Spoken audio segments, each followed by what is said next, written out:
साप म्हटलं की प्रत्येकाची भीतीनं गाळण उडते. घरामध्ये किंवा मानवी वस्तीत साप आढळला तर त्याला मारण्यासाठी अनेक जण धावतात. पण खरं तर साप हा माणसाचा शत्रू नाही. जैवविविधता साखळीतील तो अत्यंत महत्त्वाचा घटक आहे. त्यामुळे दिसला साप की मार त्याला ही मानसिकता बदलण्याची गरज आहे. जगभरात सापांच्या 3,000हून अधिक प्रजाती आहेत. त्यापैकी 600 प्रजाती विषारी आहेत तर उर्वरित बिनविषारी आहेत. परिणामी प्रत्येक सापाला घाबरण्याचं कारण नाही.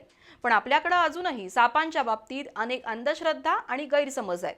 या पार्श्वभूमीवर सर्पविश्वाबाबत माहिती देणारं बी न्यूजचं हे विशेष वृत्त आजच्या जागतिक सर्प दिनाच्या निमित्तानं.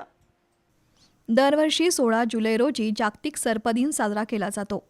खरं तर साप हा शेतकऱ्याचा मित्र आहे. उंदीर घुशीपासून शेताचं रक्षण करणारा साप पर्यावरणाच्या साखळीतील महत्त्वाचा घटक मानला जातो. सापांविषयी आजही अनेक गैरसमज आहेत. साप डूक धरतो, तो दूध पितो, पुंगीच्या तालावर डोलतो, सर्पांचं मिलन बघणं अशुभ असतं, अशा अनेक अंधश्रद्धा आपल्या समाजात आहेत. काही चित्रपटांमध्ये दाखवण्यात आलेल्या नाग सापांच्या करामतीमुळं या अंधश्रद्धेत भरच पडली आहे. मात्र सापांविषयी पसरलेल्या अनेक गोष्टी खोट्या आहेत हे विज्ञानानं सिद्ध केलंय.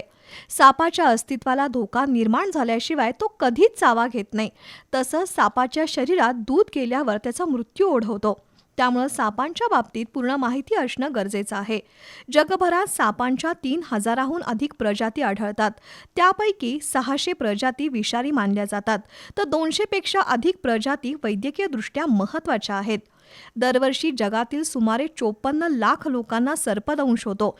त्यापैकी सुमारे 1.25 लाख लोक दरवर्षी आपला जीव गमावतात.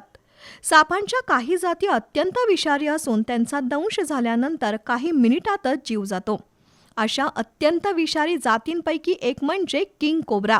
हा पृथ्वीवरील सर्वात लांब आणि विषारी साप मानला जातो. हा साप चावल्यावर लकवा उत्प्रेरक न्यूरोटॉक्सिनची निर्मिती होते.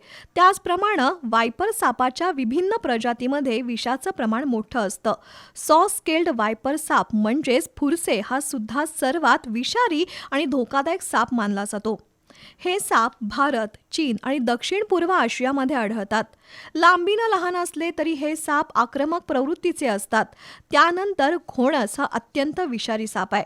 या सापाच्या चाव्यानं 110 मिलीग्रॅमपेक्षा जास्त विष तयार होतं, जे 100 लोकांना किंवा 2.5 लाख उंदीर मारण्यासाठी पुरेसं आहे. शिवाय मण्यार ही सुद्धा जगातील विषारी सापांपैकी एक जात मानली जाते. तर किंग कोब्रा हा भारतातील कर्नाटक, तामिळनाडू, केरळमध्ये सहज दिसतो. कोकण आणि महाराष्ट्रात अनेक ठिकाणी आढळणारा नाग हा सुद्धा एक विषारी सर्प आहे.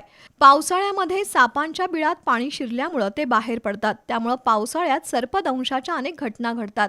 पण साप चावल्यानंतर घाबरून न जाता दंश झाल्याच्या वरच्या बाजूला कापड किंवा रुमाल घट्ट बांधला तर हृदयाच्या दिशेनं जाणारं विष थांबतं आणि रुग्णाचा जीव वाचू शकतो. मात्र साप चावल्यानंतर बऱ्याचदा घाबरून हृदय बंद पडून माणसाचा मृत्यू होतो. सापानं चावलेल्या व्रणावरून तो साप विषारी आहे की बिनविषारी हे ओळखता येतं.